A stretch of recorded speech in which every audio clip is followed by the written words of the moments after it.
Welcome to GovCast. I'm your host, Sarah Seibert, Managing Editor at GovCIO Media and Research. Today we're joined by Dunkin, former CIO at the Energy Department. Energy plays a vital role in driving the innovation economy. It advances basic and applied scientific research, accelerates the development of clean energy technologies, and positions scientific innovation as a cornerstone of U.S. economic prosperity. The Energy Department's 17 national laboratories are a system of intellectual assets and serve as regional engines of economic growth for states and communities across the country. Dunkin served as CIO in the Biden administration, where she supervised IT, cybersecurity, privacy, radio spectrum management, and more, and oversaw a $5 billion IT budget and a $1 billion high-performance computing budget. During the interview, she explained how tech modernization could evolve under the Trump administration, including implications to AI, cybersecurity, quantum, and the tech workforce that backs it. Before we dove into recent developments, she highlighted some of her top achievements at Energy. It was amazing that it's been 4 years. It seems like it went in the blink of an eye. First of all, there's just simply really building a strong team in the Office of the CIO. Due to retirements and job changes, almost everyone in the leadership team changed while I was there. And we were able to really build a great team. That obviously when you have a bunch of people leave, you can have a transition that leaves you worse off. But we feel like we grew the strength of our team. We had great people before, and we put more great people together, and we put a very cohesive group of people together. So I'm super excited that we were able to accomplish that. And beyond that, we really rationalized a lot of the work being done in the Office of the CIO.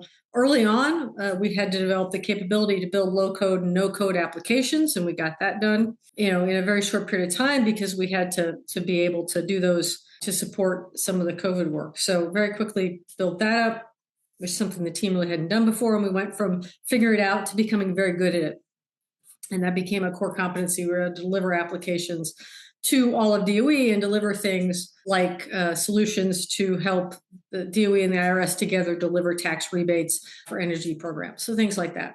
And then a couple other areas, we built an incredible collaboration across DOE. DOE is very decentralized, and so you have to get anything done, you have to collaborate. We were able to do that. And one example is we got everybody on board for a new contract with Microsoft.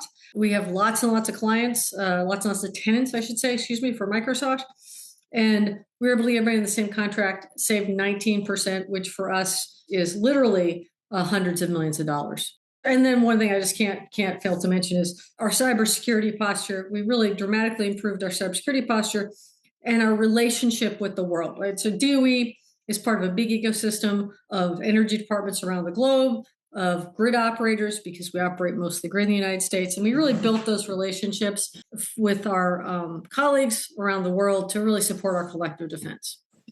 President Donald Trump was inaugurated on January 20th, 2025. Since, he has signed more than 70 executive orders as of February 20th this year. That's more in a president's first 100 days in more than 40 years. Of those directives, Trump overturned former President Joe Biden's AI executive order, signing a replacement that reorients government's influence over AI development.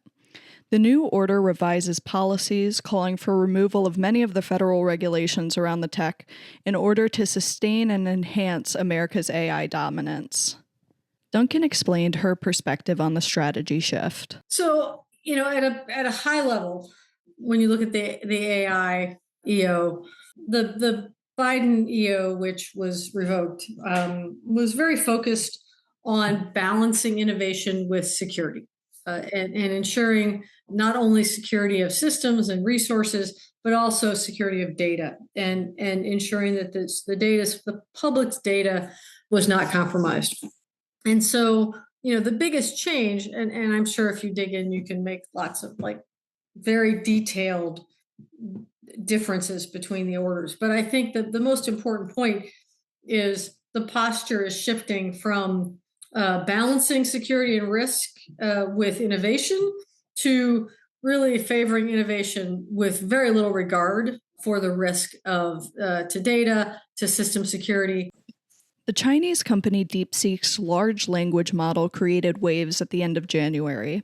The apparently lower-cost roiled financial market and sparked conversations around the nation's competitiveness when it comes to AI and innovation. Dunkin explains how the news is influencing the national tech ecosystem. There are other technologies out there that are coming along, right? There's a group, and I will tell you up front, I have joined the advisory board for this group, so you know that I have an interest in it. But there's a company called CrowdGen AI, and CrowdGen AI is doing something very similar in that they have algorithms that allow them to use CPUs instead of GPUs that reduce the cost dramatically of their AI product of the training and functioning of their model specifically. So there are other products out there as well. I am sure that there are others coming.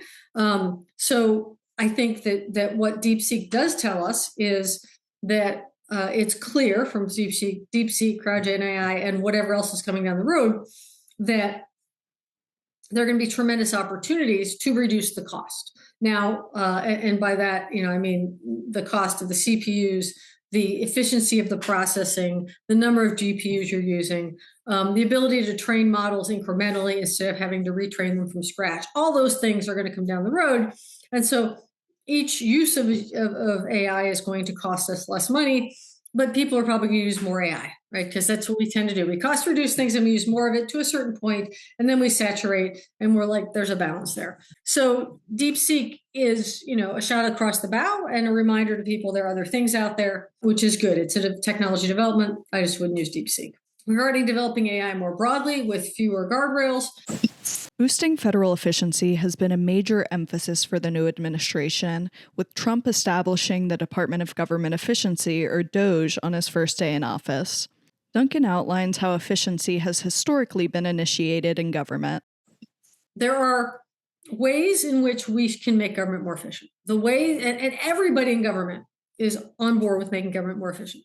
Unfortunately, the way to make government more efficient is not to start with the executive branch. It's to start with the legislative branch. Congress passed the laws that make government operate the way it does. If you want government to operate differently, you ask Congress to pass a law to have government operate differently. Congress passes the budget. If you want to spend less, you say, Congress says, and they do, we're going to cut your budget by X amount. Now you figure out how to run your department or agency on less money. Dunkin also discussed how she would like to see federal leadership drive efficiency. I think there are a number of things that could make government really, truly more efficient. Looking at how we hire, right? The rules around hiring and the complications that make hiring difficult. Looking at the procurement processes, which make procurement slow and challenging. Looking at the amount of outsourcing. This is the real irony of all this, is if you really want to save the government money and be more efficient, bring more government in-house, have more feds do the work. I can have at least 3 feds for every 2 contractors, at least, maybe more, depending upon what they do. And if I bring that back in, I also get rid of the jobs that involve overseeing those contracts because I don't have a contract because I've hired feds. So if you actually want to make the government more efficient, hire more government employees who are ridiculously cheap and work very hard, and replace the government. I have nothing against government contractors, right? There are lots of things that are very specific that we should hire contractors to do. And the model where we hire most contractors at DOE, the government-owned contractor operated, is an incredibly valuable and efficient process. But there is a balancing point of when government is efficient. With the shifts we've seen in the federal workforce, Dunkin addressed how technology could support tech talent, but noted the tech isn't the problem. Instead, she suggests government faces an acquisition and a talent challenge.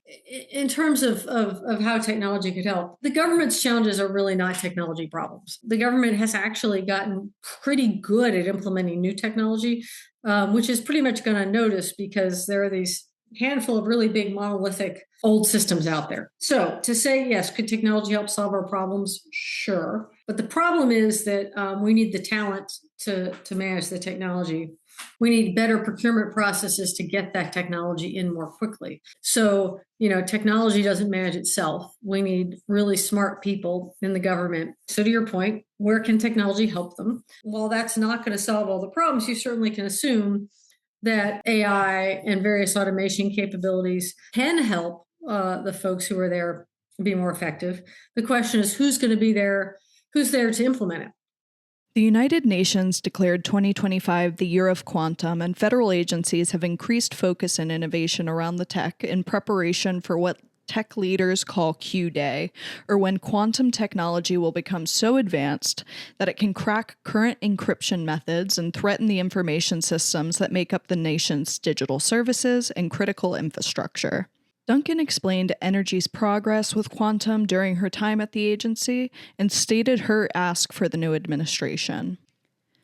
I was, lucky enough to be able to see and understand the research agenda regarding quantum at DOE. I certainly didn't start doing quantum research.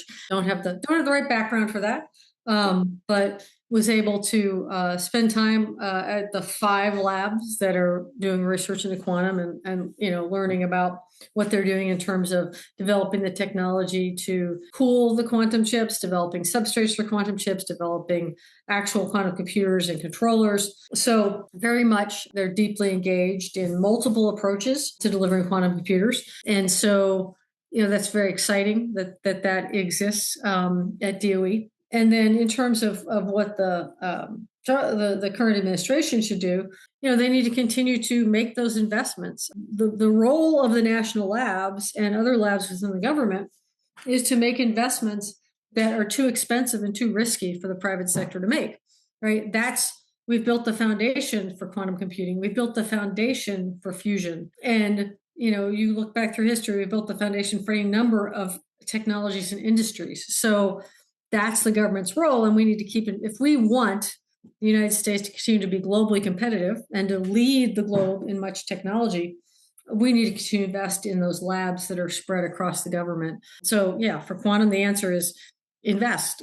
The rise in cyber threats has become a major national security concern, with increasing attacks targeting critical infrastructure, government, and private sector. Cyber criminals are exploiting vulnerabilities in digital systems, leading to data breaches, financial losses, and potential disruptions to essential services. As technology advances and cyber threats grow more sophisticated, it has become increasingly vital for the federal government to strengthen cybersecurity measures. Dunkin explained the key aspects of cybersecurity she expects to advance in the coming year. There needs to really double down on zero trust. There's a reason why we've engaged in zero trust, to really make sure that we can secure our assets globally. We need to focus on keeping our data appropriately managed and siloed, right? Not aggregating large amounts of data. So we've got to be careful about how we manage our data. And then we need to continue to invest in preparing for a quantum future, right? We need to continue to invest in post-quantum encryption. It's critical work that has to be done to keep our systems secure going into the future. Thank you for joining us on GovCast. Listeners can tune in next week for a brand new podcast in our GovCIO Media and Research podcast feed. If you like what you heard, make sure you subscribe to our feed, leave a review and a 5-star rating, tell a friend. We always appreciate growing our audience. I'm Sarah Seibert. Thank you for listening. GovCast, along with Cybercast and HealthCast, is a production of GovCIO Media and Research. To explore our content, visit our website, govciomedia.com. Keep an eye out for new episodes every Tuesday. And if you like what you heard, leave a review on the podcast platform of your choice. Have a topic you want us to discuss? Contact us at newsletter@govcio.com.